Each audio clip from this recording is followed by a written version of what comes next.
Ugod natik maglihok, kung nautagan walay pagunong. AI network, cyber minds, padayon sa bago future shine. Removing plastic won't stop, code is running systems bomb. AI network, cyber minds, keep on pushing future shine. We got the case, we hold the fort. ICT control, we run the road. Bit by bit, we build the dreams. Digital waves, we run the streets.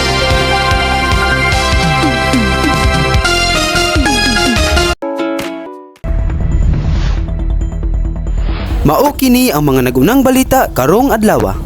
What is DSL? Atong i-breakdown kung unsa kini. DSL's legacy. Giun sa pagbago sa teknolohiya sa 1980s ang online access. Types of DSL. Unsa sa mga klase sa DSL ang angay para nimo? Maayong buntag mga controllers. Welcome to Morning ICT Control, ang inyong daily tech and innovation update. Ngayon ay pag-uusapan natin ang DSL or Digital Subscriber Line, ang regional high-speed internet bago pa sumikat ang fiber. Kaya't huwag bibitaw, let's start with Salamat Gwen at Gal. Mga ka-controllers, alam nyo ba na ang DSL ay nangangahulugang Digital Subscriber Line? Isa itong klase ng internet technology na gumagamit ng ordinary telephone lines para makapagbigay ng high-speed internet access. Unlike dial-up, hindi mo na kailangang i-disconnect ang iyong landline para lang makapag-internet. Mas mabilis at mas stable, kaya ito naging popular noong early 2000s.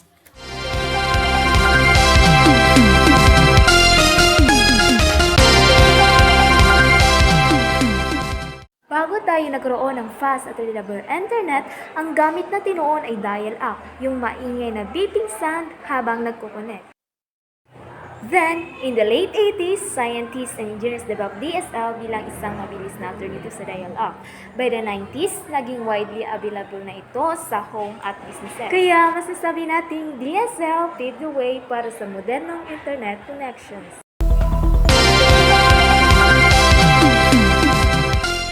Palit dito suka ka ng smooth tayo. Okay, ma.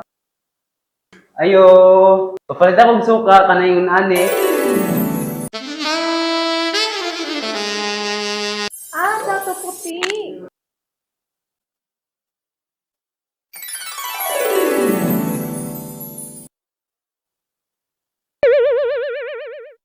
Ang bilang ng puti!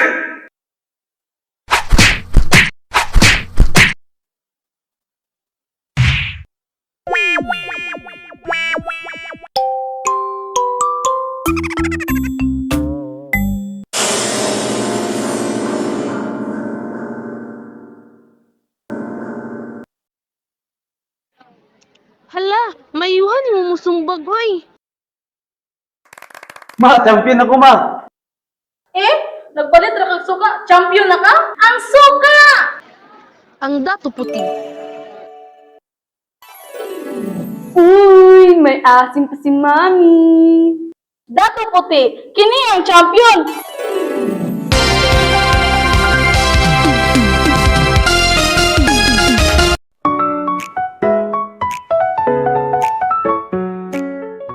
Alam niyo ba mga ka-controllers, noong panahon ng dial-up internet, hindi pwedeng sabay gumamit ng phone at internet. Kapag may tumawag, automatic cut off ang internet mo. Ako, si Kuya Roel, ang nagsasabing sa teknolohiya, hindi pwedeng laging nakahang. Dapat lagi tayong nakakonect sa bagong kaalaman.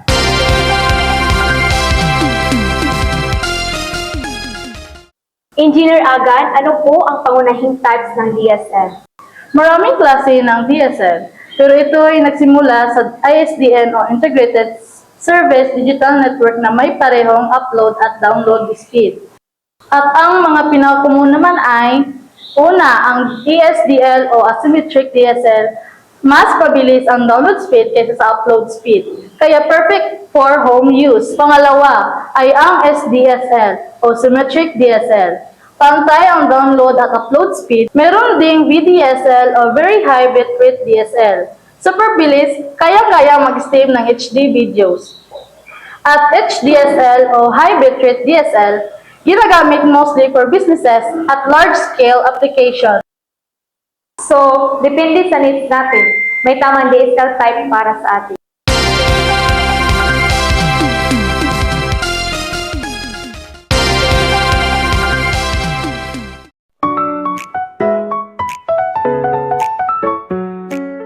Did you know, mga ka-controllers, noong 1988, halos hindi tinuloy ng telecom companies ang DSL kasi akala nila hindi raw ito magiging useful sa future.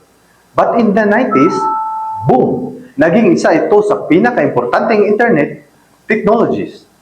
Ako, si Kuya Ruel, ang nagsasabing, sa teknolohiya hindi pwedeng nakahack. Dapat lagi tayong nakakonect sa bagong kaalaman.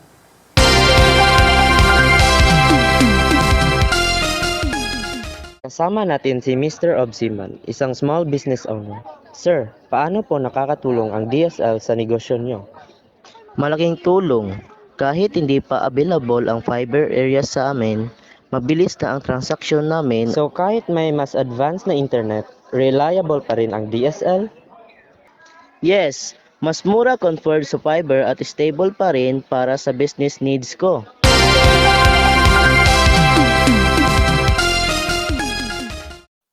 Mga ka-controllers, today we learn how DSL changed the internet game, from dial-up struggles to high-speed connection. And kahit may fiber na, marami pa rin ang umaasa sa DSL for affordable and reliable internet. Kaya tandaan, sa internet, hindi lang speed ang mahalaga, reliability rin. See you next time for more tech updates and ICT fun dito sa Morning ICT Control.